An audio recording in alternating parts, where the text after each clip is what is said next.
Hi, y'all, and welcome to another edition of Right on Rangers Live.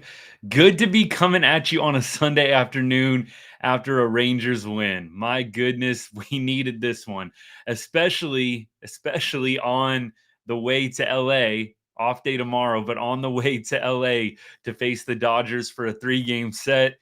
We needed a win going into this next week here, and we got one today. Rangers take this one 7-2. Good stuff. A lot of good things, a lot of positive things to talk about today. We're going to cover everything that happened in the game, the scoring moments, all the key moments and situations. We'll go through the box score with you. We're going to check in on the AAA club, Max Scherzer, making a rehab start today. Going to go through his stat line with you. And we'll just go through some general Rangers news. But before we get started, those of y'all that have been here for a while, you kind of know the drill. But here at Right on Rangers, we cover everything sports, but we put a big emphasis on all the teams that we love from the great state of Texas, including the Rangers and especially the Rangers during baseball season. Thank you for joining us today. Let's go ahead and dive right into it.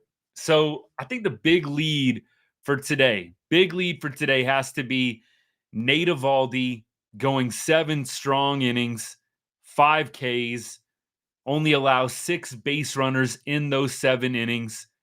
One of those was a home run. But beyond that, Evo was excellent tonight.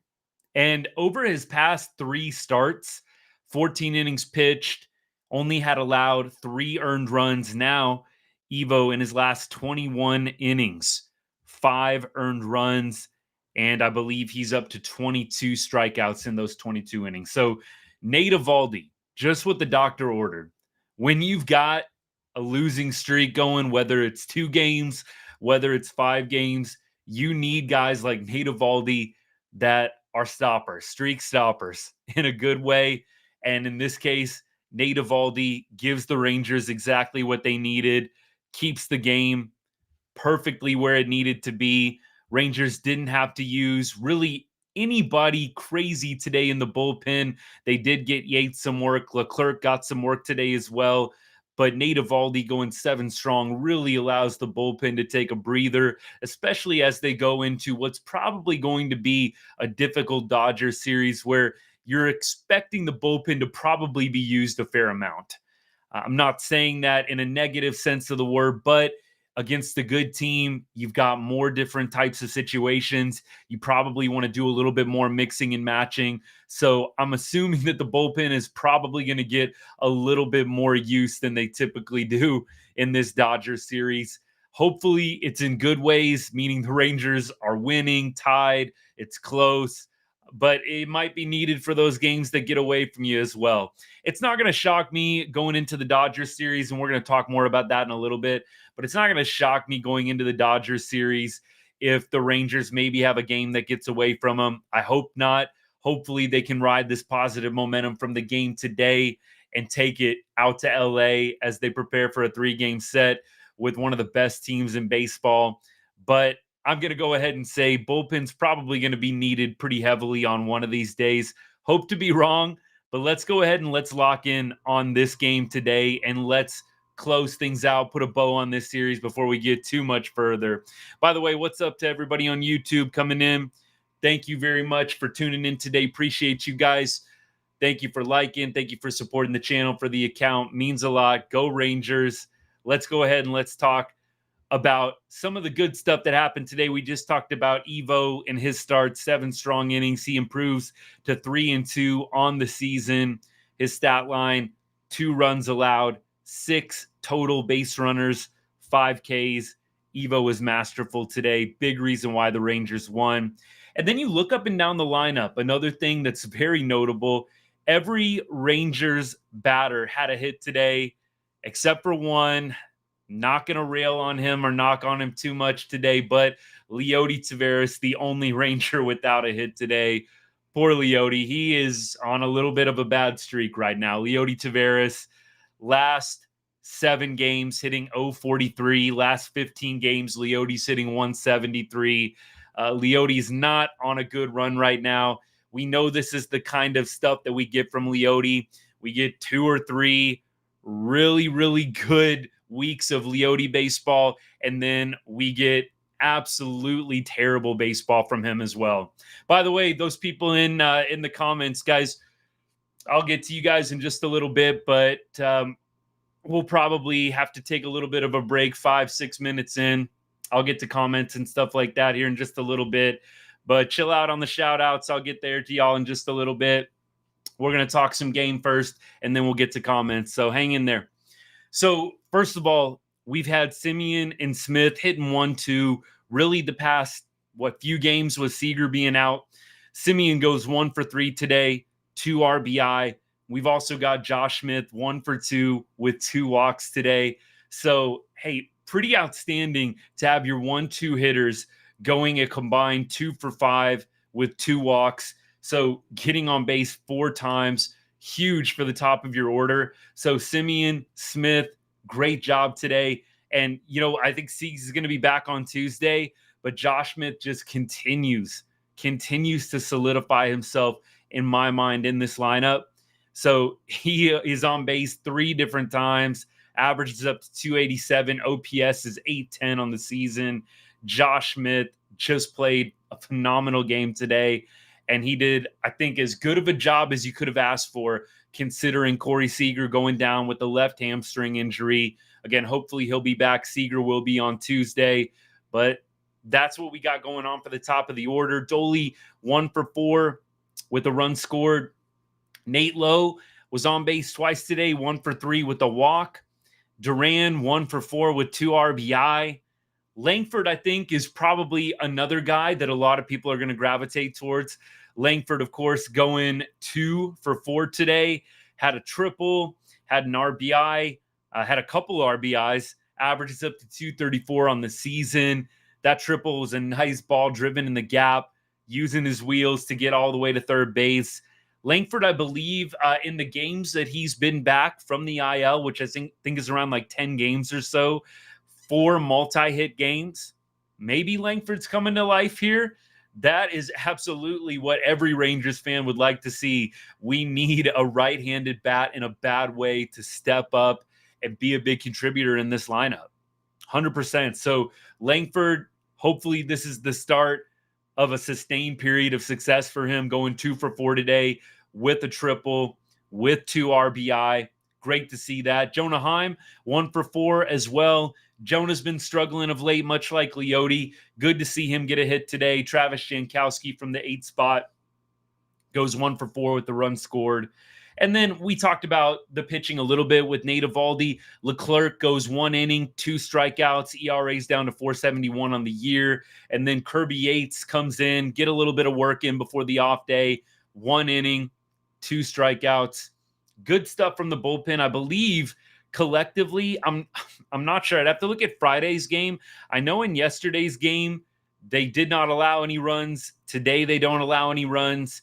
The bullpen pitched phenomenally in this series. Unfortunately, the offense was just absolutely dead, and that's how it goes sometimes. But the pitching staff, just phenomenal against the Giants. And we look collectively, right, at all of the scores and how many runs the Giants put up this series. So you had 2 today, 3 yesterday, and on Friday, you had 5 put up. So you're talking about 3 total games, giving up 11 runs, 3.5 runs per game. That's really pretty solid from your pitching staff, giving up 3.5 runs a game in this series. It's unfortunate that the Rangers didn't have more wins to show for it. But again, getting a win today ahead of the getaway day. Tomorrow's an off day for the Rangers. Then they go out to LA to face a very, very good Dodgers team. We're going to be probably tuning into that Dodgers-Yankees game that's coming up at about 6:10 Texas time. That should be a good one. Sunday Night Baseball on ESPN. We'll catch a little bit of that before the Mavs. But the Dodgers, one of the best teams in baseball right now. It is going to be tough to get out of LA with the series win. It's going to be really tough. So the Rangers, we've said this many times, they do have a tendency to play up and down or right at the competition level of the other team. Maybe that'll come true in the Dodgers series, but the Dodgers are winning quite a few games right now, and especially in New York, going in and facing, I believe New York has the best record in baseball. So to go into the Bronx and win at minimum 2 out of 3, the Dodgers are actually going for the sweep tonight on Sunday Night Baseball. Not a great time to be playing the Dodgers. I can think of a lot more ideal times that I'd rather be playing LA than right now, but it is what it is. Hopefully the Rangers can go there. I'm going to be satisfied with 1 out of 3. I'm just going to lay that expectation and foundation right now. 1 out of 3 games. I would love for us to take minimum 1, but 2 out of 3 would be great. I'm not even going to talk about a sweep. I cannot see the Rangers going into LA and taking 3 out of 3. That being said, 1 out of 3, 2 out of 3, very doable. And I think that's a reasonable expectation going up against a team like the Dodgers, where everybody's pretty much healthy and the Dodgers kind of on a roll right now. I'm going to have pretty tempered expectations going into this series. So that's box score review. Just to kind of recap, by the way, all the different ways that the Rangers scored today. We will start out early on. The Rangers really tried to go for the knockout punch pretty much right away in this one. Marcus Semien, the game kind of started out on a scary note in the bottom of the first. Semien gets plunked in the head. That was pretty wild. I'm glad he was okay. When it first happened, I was just thinking, man, we just cannot catch a break, man. I thought Semien maybe would come out of the game. Glad he stayed in and was all right. But the Rangers on a Wyatt Langford single, take a 2-run lead. It was looking a little bit dicey in that first inning. So we loaded the bases. Nate Lowe and Zeke Duran strike out back-to-back. I was really thinking for a moment there, here we go again. We're going to load the bases with no outs. We're going to load the bases with no outs, and then we're going to get nothing out of it. Now, fortunately, it was not the case. Wyatt Langford comes through with a clutch RBI, 2 RBI single with 2 outs to drive in Simmy and Smith. And then we had Dolly with the steal of home to make it 3-0. That's always a fun play. Of course, we had Wyatt Langford stealing second. The throw went down to second. Dolly takes home plate while they're trying to catch Langford out at second base. Jonah Heim would go on to strike out to end the inning, but going up 3-0 in the bottom of the first, just huge. And then Evo comes out in the top of the second. And we've talked about this a lot. When you score runs, especially when you put up a crooked number, you always want to shut down the other team in the next half inning. And Evo came out in the top of the second after the Rangers took a 3-0 lead and struck out the side. Conforto, Estrada, Yastrzemski. That was a beautiful thing to see. And then in the bottom of the second inning, the Rangers are able to tack on Marcus Semien after Travis Jankowski singles on a ground ball to right field, hits a 2-run bomb to make it a 5-0 Rangers lead. And the Rangers really didn't look back from there. The Giants tried to make it a little bit interesting at one point in the game. It was 5-2, I believe. But then the Rangers in the bottom of the fifth inning, able to tack on a couple of more runs on a Zeke Duran RBI, 2 RBI single, scoring Josh Smith and Nate Lowe. Again, Rangers win this one 7-2. Nate Eovaldi's your winner, 3-2 on the season now, 2.68 ERA. And then we had Keaton win for the Giants, taking the loss, 3-7 now, 6.94 ERA. We said in the live going into this was the game for the Rangers offense to get going. Keaton Wynn had not been good in his first 9 starts of the season, had over a 6 ERA coming into this game. So really, really great to see the Rangers take advantage of a bad pitcher. You know, we have a tendency, the Rangers do, to make bad pitchers or mediocre pitchers look like aces. I'm glad this wasn't one of those days. Spencer Howard in the game yesterday, of course, Rangers fans, we know Spencer Howard did not pitch very well for us in a Rangers uniform. Now, that being said, it does seem like a lot of former Rangers pitchers go on to have success. We know that's not always the case, but it just feels like it. You know, guys like Cole Reagans and Kyle Hendricks and all those kinds of guys that just left the Rangers and then flourished. There's another guy, Springs, down in Tampa Bay. Y'all remember Springs from a few years back. He goes to Tampa Bay and ends up having an outstanding first part of the season, first couple of seasons with them. I think he's injured now. Tommy John maybe going to be coming back this year in the middle of the year, but there's all sorts of Rangers pitchers that have gone on to other organizations and done well. Man, they sure made Spencer Howard look that way yesterday. Spencer Howard pitching for the Giants now. Don't know if he got the win yesterday because I don't think he went all 5, but looked pretty good against this Rangers offense, minus Corey Seager, of course, but nevertheless, glad the Rangers could take advantage of Keaton win today. And no saves, no holds to speak of because of the lead, but good to see Leclerc and Yates slam the door shut in the 8th and the 9th inning, respectively. Now, let me go ahead and check some comments out. What's up, Frankie? What's up, Griff, Hudson? If y'all are still hanging out, appreciate y'all. Thanks for the sub. Thank you. Appreciate. Means a lot. We're pretty much live after every Rangers game, y'all. We talk a lot of Rangers baseball. Full disclosure, we get in a little bit of baseball news in general at the end of the show if there's anything notable. And then we get into a little bit of the other DFW sports like the Cowboys and the Mavericks and the Stars, that kind of stuff. So anyways, thank y'all. Appreciate y'all for tuning in today. Means a lot. Let me go through the rest of the comments here. Natalie, what's up? Prediction. I think Langford is going to be huge in the second half. Once he gets that first homer, he'll go on a hot streak. I do agree. I think Langford is going to find that power stroke eventually. And when he does, I think it is going to be scary. He just hasn't found it yet, but I really do feel like he will find it eventually. And games like today obviously instill a lot of confidence in that. Langford's been a little bit up and down this year. Don't want to overreact to today, but I will say it does appear that Langford is heading in a positive direction. And I do feel once that first out of the park homer comes, we could see the home runs coming in bunches for Wyatt Langford. It wouldn't shock me at all. Now, let me go on to a couple of other ones as well. Josh Smith, I would say for the Rangers, here's a comment from Facebook. Josh Smith, so far, MVP first half. I would say I'd have to agree. I think he's been the most consistent hitter for the Rangers the entire season. I think Seager, obviously, what he did in the month of May and into a little bit of June, very impressive. The home run, the hitting streak, the on-base streak.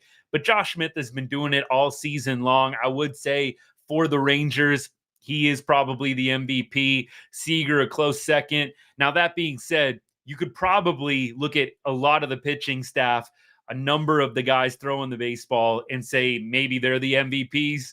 This pitching staff has been outstanding. But in terms of the lineup, I agree. Josh Smith, offensive MVP for sure for the Rangers up to this point. Young rehab assignment soon. Here's another comment. That is a great thing to see. I know that Young had been doing some contact swings. I think he's going to be taking BP soon off live pitching, which is a big step. And then you go to AAA, you get some games down there. Hopefully at the end of June, Josh Young will be back. Man, that would be just an amazing boost for this Rangers lineup. When guys come back from injury, even if they're not going to be like, the hugest of contributors or be like the thing that's going to solve all the Rangers' problems. Like Max Scherzer, for example, I don't think Max Scherzer solves all the Rangers' problems. A lot of the Rangers' problems have to do with hitting right now and scoring runs. So Scherzer is going to come back. I'm sure that he is going to have some great games for us. Don't know if he's going to solve all of our issues, but it's just good to have Scherzer back in the dugout competing. I think it's a different vibe when you're injured. Yeah, there's a lot of those guys present in the dugout. DeGrom, Young, Scherzer. You've seen them in the dugout during games, but it's a different feel when you're actually competing and actively playing. It's a little different when you're sitting on the sidelines. You're not playing. The guys know that. You can't really be a true leader in the clubhouse, in my opinion, when you're not playing and you're not in the trenches. It doesn't mean those guys can't be leaders at all. But I'm just saying true effectiveness as a leader, you're in the trenches and you're actually healthy and playing. That's just my opinion. I think it comes a little bit different. It hits a little bit different when you're injured versus actively playing. So just to get these guys back like Scherzer, Young, John Gray, who pitched phenomenally yesterday, I think it's going to be a huge morale and culture boost for the Rangers. So I'm excited. By the way, today, Max Scherzer, believe he went 4 or 5 innings, gave up like 1 hit. Don't think he had any walks, like had 4 or 5 strikeouts. So Scherzer pitching very, very well in a rehab start in AAA. think he's going to get maybe one more start. And then at the end of June, we'll look for him to join the rotation. Sure would be great to see him killing it for the Rangers. I'd love that. Let me check more comments here. All right, let me check this out. Looks like we caught up. Thank you all, by the way, for the comments. If there's anything that y'all want to talk about, please put it in there. Questions you want to ask, by all means, let's get them in the chat and we'll discuss it as quickly as we can. Let's go ahead and let's preview the matchup for Tuesday's game, if possible. Not sure if the Dodgers and the Rangers have announced starters yet. Sometimes that is the case when you've got a day off in between. Looks like the Dodgers are going to be starting Paxton, who is a left-handed starter, on Tuesday. So that is a little bit unfortunate. The Rangers do struggle against lefties. It's been a little bit better of late, but the Rangers have not announced the starter quite yet. I got to think it's probably going to be somebody like maybe Dane Dunning. I think Dane Dunning is probably on 4 or 5 days rest at this point, if I'm not mistaken. So it wouldn't shock me maybe to see Dunning. I think John Gray was also another guy that got thrown out there for potentially starting on Tuesday. Of course, I think John Gray was under 20 pitches in his relief appearance yesterday. So John Gray, I think, was also rumored to potentially be starting on Tuesday night. So we'll see what happens. It'll be interesting. But I would expect probably Gray, Dunning, either Tuesday, Wednesday, in whatever order. And then we'll see about Thursday. We'll see who it might be. Maybe Urania, something like that. So that is the preview. Let's see if the Rangers have any career numbers off Paxton.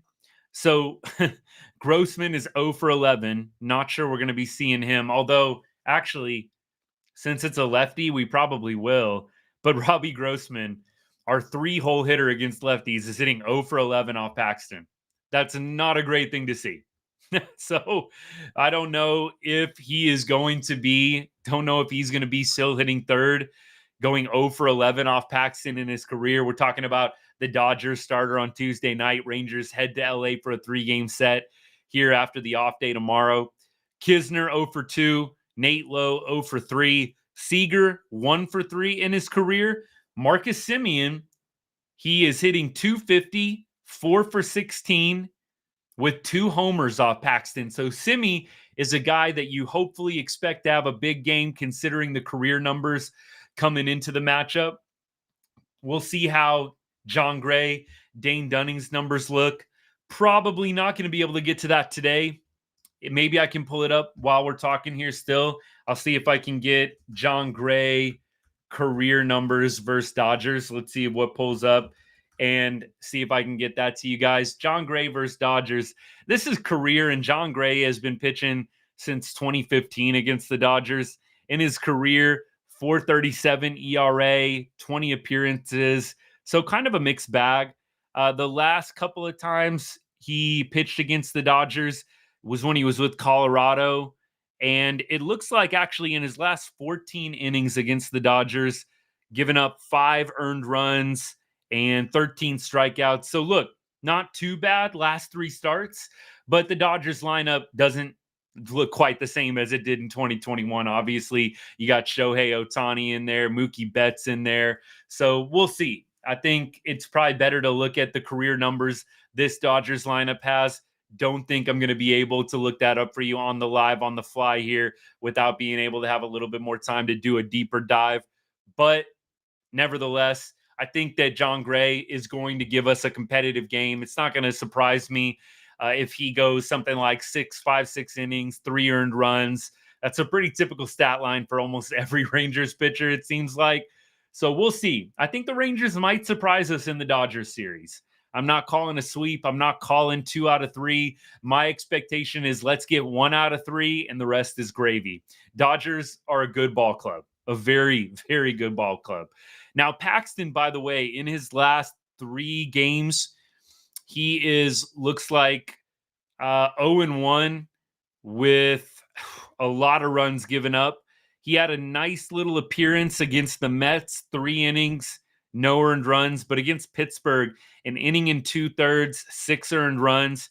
And then a few weeks ago against Cincinnati, Paxton, 4 2/3, 5 earned runs. So look, Paxton is not like dealing right now, not pitching amazingly at this point in the season. Maybe the Rangers will catch Paxton in a little bit of a bad stretch right now and be able to put up some runs, maybe steal the first game of that series. It's always nice when you can steal the first game. Then you're not fighting that uphill battle to win the series. So to win that first game, huge. Hopefully, we'll be able to steal Tuesday night and then maybe steal Wednesday or Thursday, get out of LA with the series win. I think that's probably the blueprint at this point.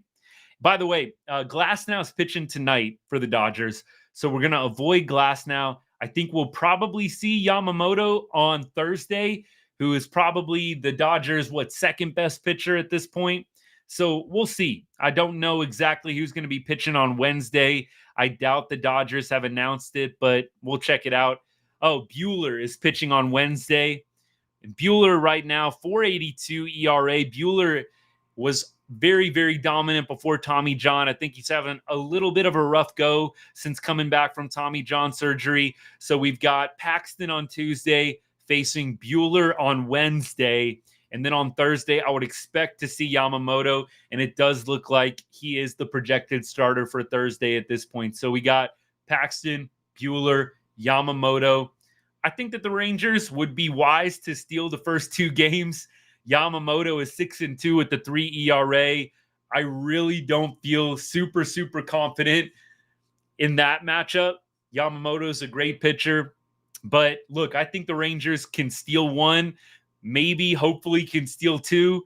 And then after the Dodgers series, this coming weekend, looks like the Rangers will be facing off on the road against the Mariners.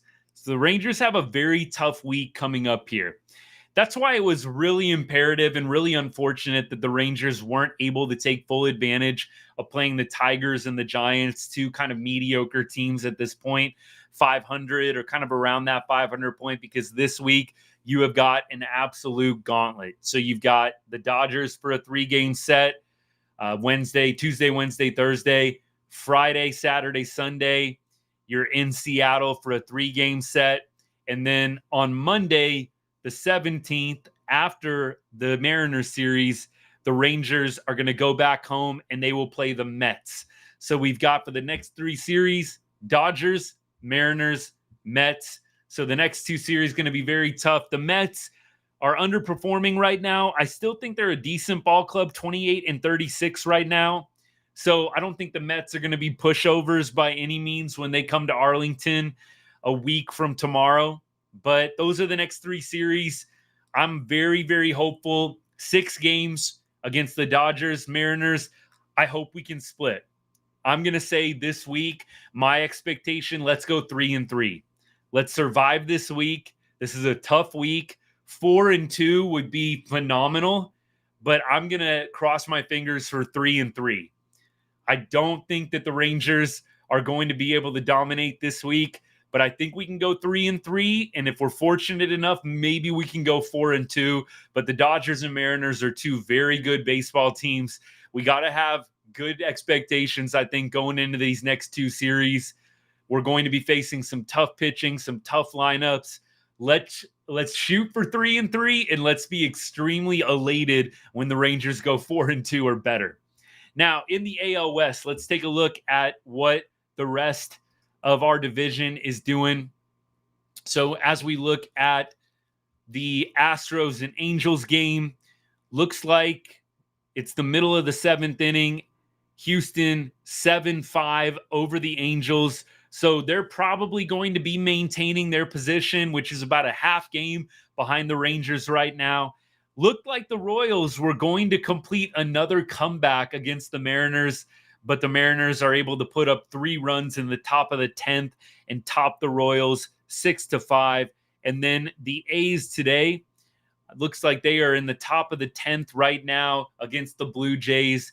Blue Jays are up 6-3. They put on 3 runs in the top of the 10th, still have the bases loaded with 2 outs. So it looks like the Jays are going to come away with the win there. So right now we've got Angels and A's losing, Astros and Mariners winning. Check out the standings, and some of these standings are going to change depending on the result. And right now, Seattle is going to maintain that 5-game lead with the win today. So the Rangers in second place, 5 games behind the Mariners. So this weekend series is going to be pretty huge. Big opportunity for the Rangers to gain some ground. You could be potentially looking at the Rangers maybe a couple games out if they were to sweep that series. Again, our expectations are tempered going into it, but a big series and a big opportunity for the Rangers to gain some ground this weekend against the Mariners. Astros would be 5.5 back with a win. They would be 6.5 back with a loss. A's would be 11 back with the loss, and Angels would be 12 back with the loss. So 6.5 and 7 games behind the Rangers in the second place spot, respectively. Let me go ahead and go back to the comments real quick, see if I missed anything. The most disappointing everyday Ranger this first half. This is a comment in from Facebook. Appreciate you. I'd have to think about that one for a second. I think as I look at the lineup from today, I would say it's probably Adolis Garcia. I think that Dolly has a lot of upside and a lot of potential. But I think if you were going to say who's the most disappointing everyday Ranger up to this point, a guy that you really expected to be doing a whole lot more than what he's doing right now, I'd probably have to say Adolis Garcia at this point. Now, Dolly had a nice game today. I think it's easy to be a prisoner of the moment. But again, let's look at the stats on Dolly. In his last 30 games, Adolis Garcia has a 144 batting average. In his last 15 games, Dolly has a 107 batting average. It's not pretty. There's a lot of strikeouts. I got to say, the most disappointing Ranger, not to dwell on the negative stuff, but I got to say it's probably Adolis Garcia at this point. Maybe Nate Lowe. I think Nate Lowe could potentially be in that mix, but I think it's Garcia simply because you expect Adolis Garcia in the cleanup spot to be contributing more than a Nate Lowe, I think. I think a lot of us Rangers fans going into the year, we expect Dolly to be the guy that is contributing, driving in runs. Now, you look at Dolly's RBI on the year, he's still got 40 RBI, but they put up some stats on Dolly with his runners in scoring position numbers. They're not very good. The runners in scoring position numbers. Let me see if I can pull them up for y'all right now. Let me see. Scoring position. So believe that he is hitting in his last 7, last 15. I'm not sure exactly what these numbers are. They're not as terrible as you would think they would be. I believe he has had 62 at bats with runners in scoring position, and he's come through with 17 hits. So it's like a 275 average. Not bad, but over the last 30 games, the average has been a lot worse. I don't know if I can break that down completely live here. So I'm going to go with Dolly. I think that Lowe is probably a close second at this point, if I had to guess. Now, beyond that, looks like we've caught up on all comments, kind of giving y'all a little bit of a breakdown of the next couple of days. So off day tomorrow, Mavs play tonight. So hopefully we can go for the double here. The Rangers win daytime, Mavs win at night, even up the series. The Mavs are undefeated coming off of a loss. Undefeated in this postseason, 5-0 coming off of a loss. Interesting stat there. Mavs have rebounded quite nicely each time that they have lost in this postseason. I'm expecting them to even up the series tonight. Kyrie Irving is big coming off of a loss as well. Usually puts up at least 25. They were showing some stats on that today in the breakdown that they were doing kind of in the pregame shows that I like to watch. And you know what? I think that I tend to agree. I think Mavs are going to have a nice night tonight and hopefully even up the series before it goes back to Dallas for a game 3. We'll be watching that and following along for sure. And then probably at some point Tuesday, we'll have a video out going through our series betting 1 cent on Texas Rangers money line for every follower. And by the way, we've extended that out now to pretty much all social media platforms. We were doing it on TikTok and Facebook mainly, but now we're doing it for Instagram and X and Snapchat and pretty much every social media platform. So we're excited about that. We get a win today, so that helps things out for our system right now and our margin, our profit loss numbers. So good to get back in the win column today with that. And guys, thank you so much for your support. And if you're not following or you're not subscribed to the channel, would really appreciate if you did that so you can keep up with all of our latest and greatest content. And hey, if you know another Rangers fan, you know somebody that loves Rangers baseball or just baseball in general, share this video with them or share one of my other reels or shorts with them. Let's keep growing this community, getting good people together, talking baseball and talking Rangers baseball. I would really, really appreciate that. And beyond that, in the world of baseball itself, like I said, kind of a fun game tonight in the Bronx. You got Dodgers, you got Yankees, Glass now going. And is it Gill? I'm not sure if I got the pronunciation right on that for the Yankees. He's 8-1 right now and has an astounding ERA of 182. So great pitching matchup on Sunday Night Baseball tonight. I'm going to tune into that before the Dallas game gets started. But let's go to the news around the league right now and see if there's anything else worth talking about. That London series, I think it's pretty cool. I watched a little bit of it. Phillies and Mets playing in London right now. I just think it's fun to grow the game and have it played in different places. And they really did pack out that stadium that they had the Phillies and Mets playing at. I love Bryce Harper too, by the way. Harp had a big home run, did the soccer celebration after the bomb. Love that. So it was a fun series, I think, the Phillies and Mets playing in London. I think it's a cool way to grow the game. I would be really interested to see them expand it to other international cities. I just think it's great. I know they've done Mexico City. That's a lot of fun. But I would like to see them continue to grow the game and play in international cities. I think that is phenomenal, and it's a great idea. You've seen the NFL do it. I don't know if the NBA has done it a lot. I think they've done it a little bit, but love seeing the game getting played internationally. I think that's great. Obviously, they did the Korea series a couple of weeks or a week before the season started. So great idea. Love it. Having baseball games played in other countries. I think it is a great, great thing for the game. Beyond that, let's see what else we got going on. I'm glad Langford, I'm looking at MLB front page right now. Langford makes MLB front page. Langford keeps trending up as Rangers run wild to win. Love seeing the Rangers on the front page. Beyond that, looks like Soto is coming back for the Royals series for the Yankees. Kind of too bad that he missed this entire series with the Dodgers. This was a great weekend for baseball. You had Dodgers, Yankees, you had Mets and Phillies in London. I just think it was a great weekend for baseball where a lot of people maybe that wouldn't previously want to tune in did tune in. Other than that, not a whole lot else notable on the front page. Shota Imanaga just continues to deal for the Cubs. Man, what a pickup that was for Chicago. Picking up Shota. He has been amazing for Chicago. I really cannot believe the success that he's having. I expected him to do well going into the year, but right now, Shota improves his ERA to 196, and he is 6-1 on the season for the Cubs.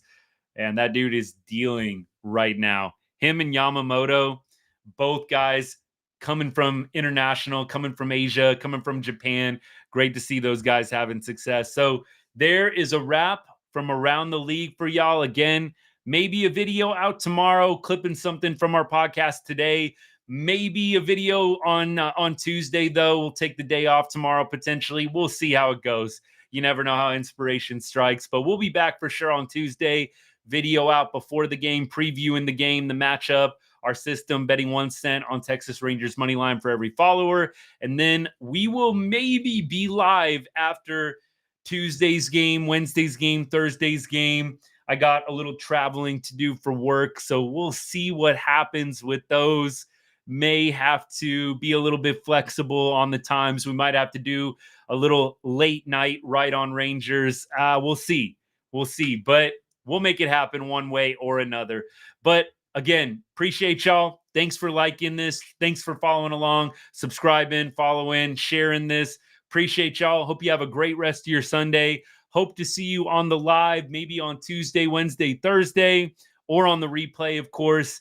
And until then, hope y'all have a great week ahead. And as I always say, God bless. Go Rangers. Have a great rest of your night.